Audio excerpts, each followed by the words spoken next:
Kanya mota ito kumanyobo bebweri chikeririe tax. Umwaka ulia wana wayamba murureta mabira kamugorera kagali. Uchira nyagitari onyora na kaliogo. Numwaka maole na amorora na wale ngabo. Wali chikeririe watanga umwaka usora tarasoka na kagali kalikaye. Umuntu uritayo beire nke miaka ose 15 20 buna kane tax uchesa serikali ya shilingi 1025 amenya basoka ne gari yani mangana yumba ya moigwe wona umwaka oyo uritagite kare ukonya konyora ka kurwecha ose shilingi 1500 ngaja bacha kuruseli 25 achibwaka na bune tax amenya basoka ne gari otogo sama bachumbe baito bonsi pi watu warama abere sawa na inchi oligere lichi sabona iga Australia yatange senga njo covid yacha ekero omo minister gwe chibe sasa omete budget yo bate nga tax yete ya komendo na ntururu okay ende Biden ekero baso omete budget ya umutenyo 10 iga ta nga riwa komendera wananchi tax ya ko bachi bese tiba konyo kwa kana rent lakini Kenya yoto lete kona jua tax baka ligo lilia mabuta yo gukarange sukuma egende igo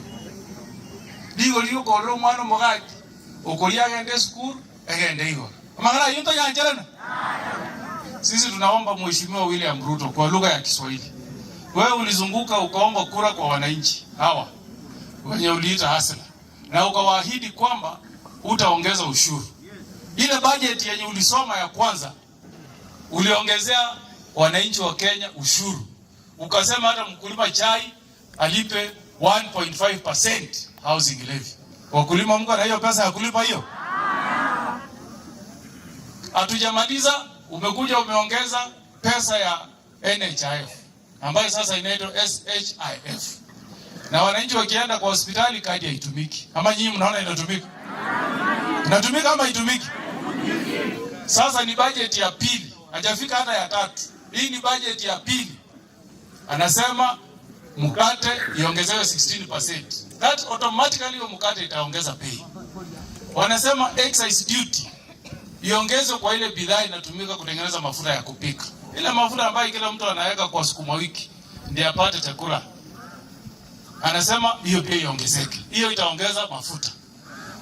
Wale vijana wadogo wako na gari kidogo hivi wamenunua taksi kufanya kazi, ati kabla utoke nje uende kubeba mtu ufanye taksi, lipa serikali shilingi 25,000.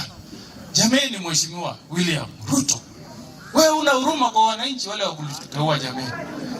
Kwani hana huruma huyu mheshimiwa wetu ba? Sisi tunakuombea leo uokoke usiku huu. Uokoke usiku huu. Ikifika siku ya Alhamisi, wewe weka tax kwa vitu zingine. Hiyo hatukupingi.